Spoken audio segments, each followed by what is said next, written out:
JT.fr, fournisseur officiel de football. Bonjour à toutes et à tous et bienvenue dans ce nouveau JT Foot Mercato. On commence avec le focus du jour sur Manchester United. Parce que les Red Devils ont passé la seconde sur le marché des transferts, plusieurs dossiers sont sur le point d'être bouclés. Bref, ça avance chez le club mancunien, à commencer par l'opération Rasmus Højlund. L'attaquant de l'Atalanta est actuellement en Angleterre pour paraffer son contrat. Il devait passer sa visite médicale ce mardi avant de s'engager avec Manchester United. Pour rappel, les deux clubs se sont mis d'accord autour d'un transfert à 75 millions d'euros, bonus compris. Son contrat devrait être de 5 saisons avec une année supplémentaire en option. Et ce n'est pas le seul joueur sur lequel les Red Devils se sont chauds. En effet, si on en croit les informations de Sky Sport Germany, il serait intéressé par Leon Goretzka. Le média explique qu'il n'entrerait plus vraiment dans les plans de Thomas Tuchel, en tout cas il ne le verrait plus comme un titulaire en puissance. Le technicien allemand le pousserait même vers la sortie. United est sur le coup et pourrait passer à l'attaque assez rapidement. Attention toutefois car les Red Devils sont également intéressés par Sofiane Amrabat. C'est le Daily Mirror qui l'affirmait il y a quelques jours. MU est prêt à le signer et négociera un transfert pour un prix d'environ 30 millions de livres, soit un peu moins de 35 millions d'euros. Et pour financer ce genre d'opération, une à plusieurs ventes devrait bientôt arriver, avec d'abord le cas de Donny van de Beek. Selon AS, la Real Sociedad est disposée à relancer le néerlandais. Il faut dire qu'une place s'est libérée dans l'entrejeu avec le départ à la retraite de David Silva. Pour l'instant, les discussions évoquent un prêt avec option d'achat d'une dizaine de millions d'euros. Pour Harry Maguire en revanche, c'est un peu plus compliqué pour le moment. En effet, aux dernières nouvelles, le défenseur le plus cher de l'histoire, pour l'instant, est en instance de départ et West Ham souhaite le relancer. Les Hammers ont même fait une offre de 25 millions d'euros, mais c'est bien trop peu pour les Red Devils qui ont refusé la proposition. Eric Bailly, lui aussi, est poussé vers la sortie. Il y a quelques jours, le Daily Mirror expliquait qu'Al Nassr et Al Ettifaq étaient intéressés par son profil. Et bien, d'après Sky Sport, ce dossier va s'accélérer puisque le défenseur devrait rejoindre un des deux clubs saoudiens très rapidement. Et pour être complet, sachez que United s'intéresse à un défenseur français. Il s'agit de Benjamin Pavard. Mais rien n'est fait pour le moment puisque deux autres équipes veulent également le signer, à savoir Manchester City et la Juventus. Et ça nous amène à la question du jour, que pensez-vous du mercato de Manchester United? Dites-nous si vous trouvez que c'est plutôt une réussite ou non dans les commentaires et on en reparlera demain. Hier Alexandre vous demandait si vous pensiez que Tchaleta Tsar était une bonne recrue pour l'OL et globalement vous pensez que non, c'est plutôt une mauvaise pioche pour les Gones. Et puis c'est l'un des gros dossiers de l'été, Harry Kane est toujours coincé en Angleterre mais il y a du nouveau sur ce dossier. Pour l'instant Tottenham continue de bâcher les propositions du Bayern Munich et on est encore loin d'un accord entre les deux parties, à tel point que selon Sky Sports, Harry Kane, qui souhaite toujours aller en Allemagne, n'exclut pas de rester aux Spurs si son départ n'est pas bouclé avant la reprise de la Première Ligue.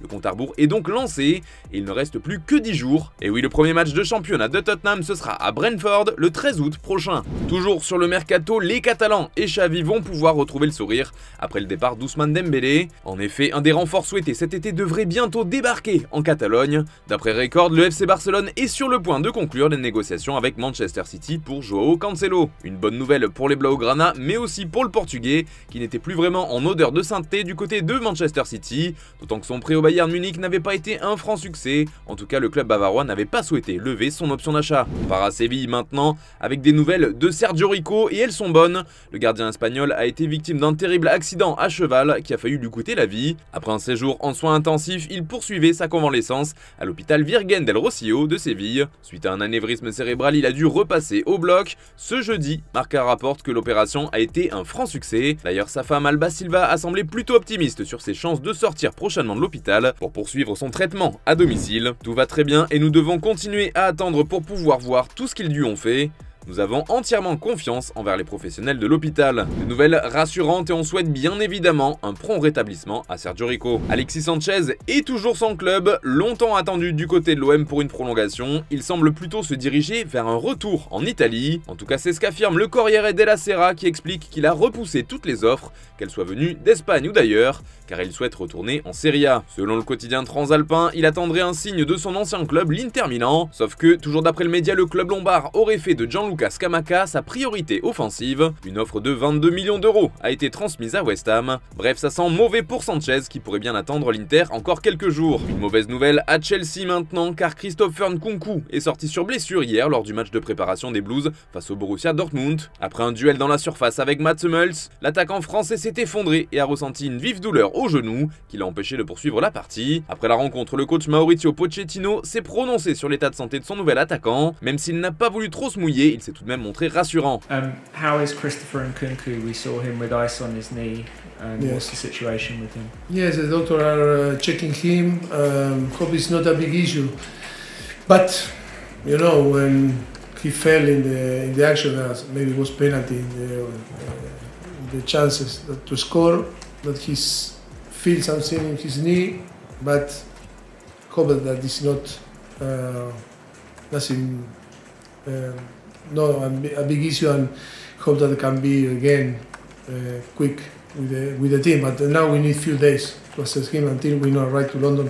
It's difficult to know. À Nantes, on s'attaque maintenant à Marquinhos. Alors non, ce n'est pas le joueur du PSG dont il est question, mais bien du joueur d'Arsenal. D'après nos informations, son profil plaît beaucoup aux Canaries qui aimeraient signer un prêt de l'attaquant brésilien. À Paris, la politique de Luis Campos ne met pas tout le monde d'accord, au contraire. En effet, il se repose beaucoup sur les joueurs de l'écurie Jorge Mendes, et cela commence à faire grincer des dents en coulisses. Souvenez-vous, il était impliqué dans les signatures de Carlos Soler, de Vitinha, de Fabian Ruiz, de Renato Sanchez, de Marco Asensio, de Chernour, de Kang In Lee. Il était également lié à la venue de Manuel Ugarte un peu plus tôt dans l'été et de celle à venir de Gonzalo Ramos. Il est même présent sur le dossier Barcola. Bref, aucun agent n'a placé autant de joueurs que lui au PSG ces dernières années. Une telle influence n'est pas très bien vue en interne, notamment en haut lieu d'après nos informations, d'autant que Luis Campos n'hésite pas non plus à vanter les mérites de l'agent portugais auprès des jeunes éléments du PSG. Certains ont fait le choix de rejoindre l'écurie Mendes, comme El Shaddai Bituabu par exemple. Il a d'ailleurs fait ses valises depuis et a été transféré au RB Leipzig. Là encore, ça se remarque et cela gêne en haut lieu au Paris Saint-Germain. Et puis c'est officiel, le Clermont Foot a bouclé l'arrivée d'une nouvelle recrue, c'est Massamba Ndiaye. Le gardien sénégalais débarque en provenance de Pau et s'est engagé sur la durée puisqu'il a paraphé un contrat de 4 ans avec sa nouvelle équipe. Toujours en France, Le Havre continue de faire de la place dans son effectif. Salifou Souma a été transféré définitivement au Zira FK, club de D1 azerbaïdjanaise. Et du côté de Lens, on vous le révélait en exclusivité sur Foot Mercato, c'est désormais officiel, Kevin Danso a prolongé avec les 100 et or. Courtisé en Angleterre mais surtout en Italie, au Napoli, il est désormais lié au club nordiste jusqu'en 2027. Il devrait toucher le triple du salaire qu'il touchait actuellement. Kerem Demirbay quitte le Bayer Leverkusen et part à Galatasaray. Il s'est engagé pour 3 ans avec le club stambouliote et son transfert est de 3,7 millions d'euros. Et enfin, Mathieu Valbuena a trouvé un nouveau club, pas de retraite pour lui. À bientôt 39 ans, il s'est engagé avec l'Apollon Limassol pour une saison. Il découvre un nouveau championnat du côté de Chypre où il portera le numéro 28. Allez, on termine avec l'image du jour qui nous vient d'Espagne. Un certain Ousmane Dembélé a été aperçu à l'aéroport du côté de Barcelone avant de s'envoler vers Paris. Il va passer sa visite médicale demain avant de signer au PSG. Merci de nous avoir suivis, bonne soirée à tous et à demain pour de nouvelles vidéos sur Foot Mercato.